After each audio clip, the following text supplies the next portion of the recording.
ማንን ምን እንጠይቀለው? ሰፋ ከድር ኮልፌ ቀራኒዮ ክፍለ ከተማ ወረዳ 3 ጥያቄ ምንድነው? ሙሉ ውክልና አለኝ የመኖሪያ ቤት በሙሉ ውክልና ነው። ሙሉ ውክልና አለኝ። ከዛ ካርታ እንዲወጣ ሄጄ ካርታ ስም ለማዛወር ፈልጌ ሄጄ ስጠይቅ ካርታ መጀመሪያ መውጣት አለበት አሉኝ። ዲጂታል ካርታ ተመዝግበን መሀል ላይ ስታክ አደረገ። በእነሱ ኬዝ ነው መሰለኝ ዲጂታል ካርታ ለማውጣት ሲሄዱ ካርታ አውጡ ተባሉ። ዲጂታል ካርታው ለጊዜው ቆሟል። ካርታ ማውጣት አለብህ አሉኝ። እንደዛ ሲሉኝ እሺ የት ነው ማውጣት ስላቸው ውጭ ኢንተርኔት ቤት እዛ አለ እና እዛ ታወጣለህ አሉኝ። ሄድኩና ስጠይቃቸው የወካይ ዲጂታል ካርታ ዲጂታል መታወቂያ ምንድነው ፋይዳ መታወቂያ ያስፈልጋል አለኝ።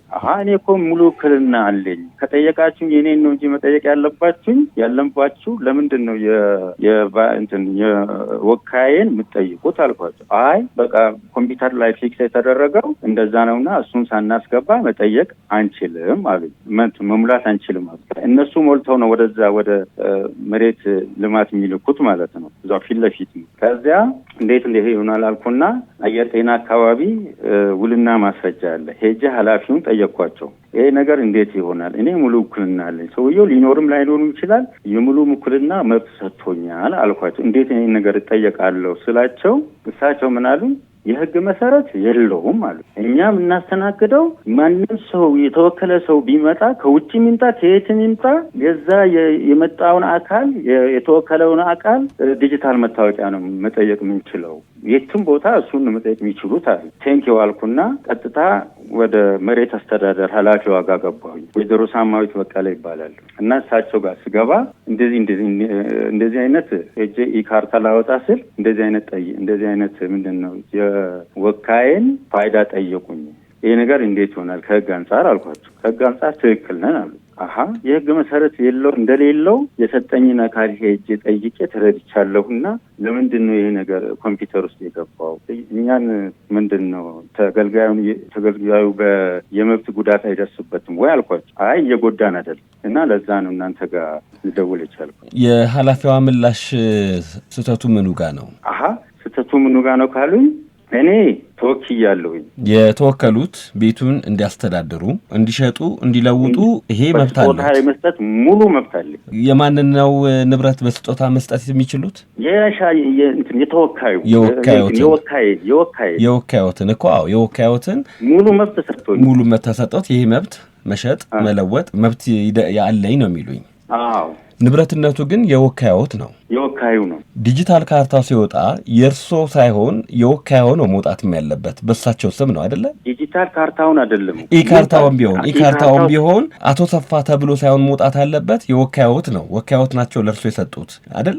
ልክ ነው። እርሶ በውክልና ነው መብት የተሰጡት። ካርታ ቢወጣም ዲጂታል ካርታውን አይደለም የሚወክለው በአቶ ሰፋ ነው የሚወጣውና ወካዮትን ያስወጣል። ንብረቱ የወካዮት ስለሆነ በዚህ ምክንያት ነው የተባሉት ነው ብዬ የምገምተው። ግምት ነው። የኔ ደግሞ ምንድነው ወክሎ አሁን እነሱ ካርታ ምንድነው ፋይዳ መታወቂያ የጠየቁኝ እኮ ፋይዳ መታወቂያው በወካይ እንዲወጣ አይደለም እኮ። ለምሳሌ መውጣት የሚችለው ካርታው በወካይ ነው የሚወጣው እኮ ስሙ። አቶ ሰፋ ሰነዱ እንግዲህ የሚያሳየው እርሶ የወካዮት ተወካይ እንደሆኑ ነው። ውክልናው ደግሞ የተሰጡት አንድም እሳቸው በአካባቢው ስለሌሉ ወይም ደግሞ አመቺ ሁኔታ ውስጥ ስለሌሉ ወይም ጉዳያቸው እንዲያስፈጽሙ ብለው ሊሆን ይችላል። ያ ማለት ያ ንብረት የእርሶ ነው ማለት አይደለም።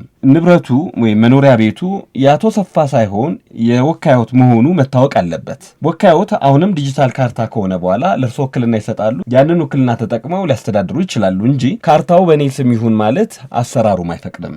ጥሩ ልጠይቃቸው። እንዲህ እናርጋ። እሺ አሁን ጥሩ የልክልኝ ነው። አንተ ምንድነው እኔ አሁን ሙሉ ውክልና ማለት እኔ ከህግ አንጻርም ማለት ሙሉ ተወካይ ነኝ። ምንድነው ውልና ማስረጃ እኔ ውልና ማስረጃ በዚህ ካርታ እስካስተናገደኝ ድረስ ለምንድነው እነዛ በዚህ ማያስተናገዱኝ? አንድ ጥያቄ እሱ ነው። ሁለተኛ ውልና ማስረጃ ያዋዋሉት ንብረቱ የእርሶ ሳይሆን በገሌ ስም ያለው ንብረት ሙሉ ውክልና ያላቸው አቶ ሰፋ ከድር ናቸው ብሎ ነው እንጂ የአቶ ሰፋ እሱ ይችላል። ጥሩ ሁለተኛው እኔ አንድ ወካይ ብዙ ኬዞች ሊኖሩት ይችላል የወከለበት ምክንያት። አቶ ሰፋ ይሄ ቀላል ነገር ነው። የእርሶን የወከሉት ሰው በህይወት አሉ ብዬ ተስፋ አድርጋለሁ። ምክንያቱም በህይወት ላለ ሰው ነው ውክልና የሚወስዱትና የእሳቸውን ብሔራዊ መታወቂያ አምጥቶ የሚፈልጉትን አገልግሎት ማግኘት እየቻሉ ለምን ይደክማሉ? ወይስ ሌላ ችግር አለ? በግልጽ ላወራልህ አንተ ማለት ለምሳሌ ከኔ በገንዘብ ተቀብሎ ይሆናል። ገንዘብ ተቀብሎኝ በቃ አንተ አሽጠው ለውጠው ምን ብሎ ሰጥቶኛል። ዛሬ ደግሞ ስጠኝ በምለው ጊዜ መብቱ ወደ እኔ ተመለሰልኝ ብሎ እሱ አላስተናግድህም ቢለኝ ምንድነው መፍትሄ የሚሆነው? እዚህ ጋር ምንድነው መላው? ለኔ አልሰጥህም። ውክልናውንም ሊያነሳ ይችላል። አልሰጥህም ይለኛል። እኔ አየር ላይ ቀረው ማለት ነው።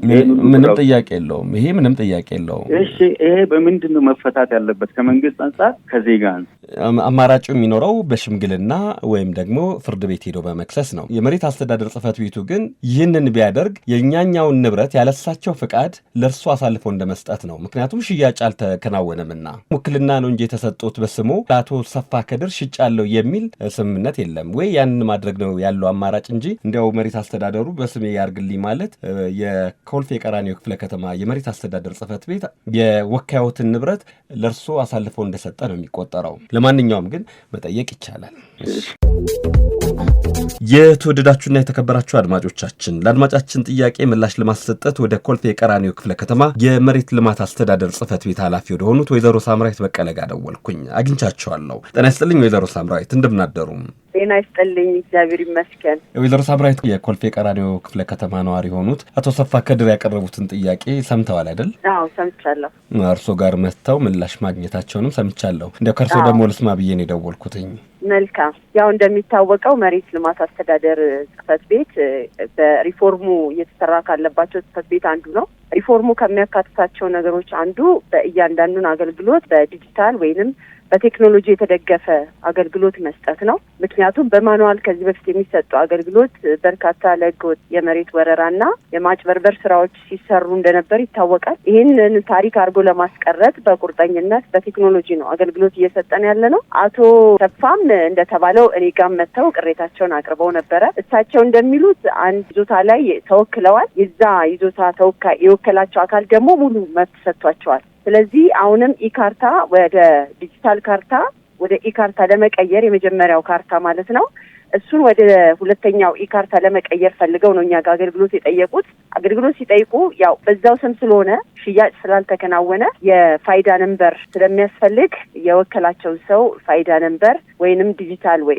ናሽናል አይዲ የሚባለውን ጠየቅናቸው። እሱ ሳልሰጥ አስተናግዱኛል። ይሄ ደግሞ ሲስተሙ አይሆንም። ምክንያቱም የእሳቸውን ፋይዳ ነምበር ከሆነ አገልግሎት የምንሰጠው አትሞ የሚያወጣው ካርታው የአቶ ሰፋን ነው ማለት ነው። ስለዚህ እኛ ሰው ባለመብት የሆኑትን አካል መብት አሳልፈን ለሌላ አካል መስጠታችን ነው። ስለዚህ ሙሉ ውክልና አለኝ ከተባለ ወይ ሽያጭ አድርጎ በውልና ማስረጃ ህጋዊ የሽያጭ ውል ተከናውኖ ሲመጣ የአቶ ሰፋን አይዲ ተጠቅመን ወደ አቶ ሰፋ ካርታውን መቀየር እንችላለን። ከዛ ውጭ ግን ሙሉ ውክልና ስለተያዘ የወካዩ ፋይዳ ነምበር በሌለበት የእሳቸውን ፋይዳ ነምበር ተቀብለን የምናስተነግድበት አሰራር ከዚህ በኋላም የለም ማለት ነው። ይሄ ደግሞ የሚሆነው የተጭበረበረ ነገር እንዳይኖር፣ ሰው መብቱን ካላግባብ እንዳይነጠቅ የሚያደርግ ነው። እሳቸው ያቀረቡት ነገሮች መካከል በሁለቱ ሰዎች መካከል ስምምነት ያለ አይመስለኝም። ስለዚህ ያንን ስምምነት በሌለበት ሁኔታ ነው እዚህ ጋር እኛን ደግሞ አስተናግዱን እያሉ ያሉት። እኛ ደግሞ የሰው መብት መንካት ነው። ሁለተኛ ዲጂታል አይዲው ሲገባ የሚወጣው የእሳቸው ስም ስለሆነ የእሳቸውን ተቀብለን ማስተናገድ እንደማንችልና የወካቸውን ፋይዳ ነምበር ይዘው ሲመጡ ግን አገልግሎት ማግኘት እንደሚችሉ አስረድተናቸው ነው ይሄድ ነው። ወይዘሮ ሳምራዊት በቀለ በኮልፌ ቀራኒዮ ክፍለ ከተማ የመሬት ልማት አስተዳደር ጽሕፈት ቤት ኃላፊ፣ በጣም ነው የማመሰግነው። መልካም የስራ ቀን ይሁንልዎ። እኔም አመሰግናለሁ። መልካም የስራ ቀን። አሜን።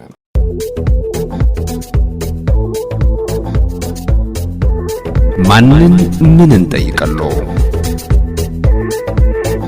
ዘውትር ከሰኞ እስከ አርብ በሸገር ማለዳ እርሶ ይጠይቁ፣ እኛም ለምላሹ እንጠይቃለን። ማንን ምን እንጠይቀለው?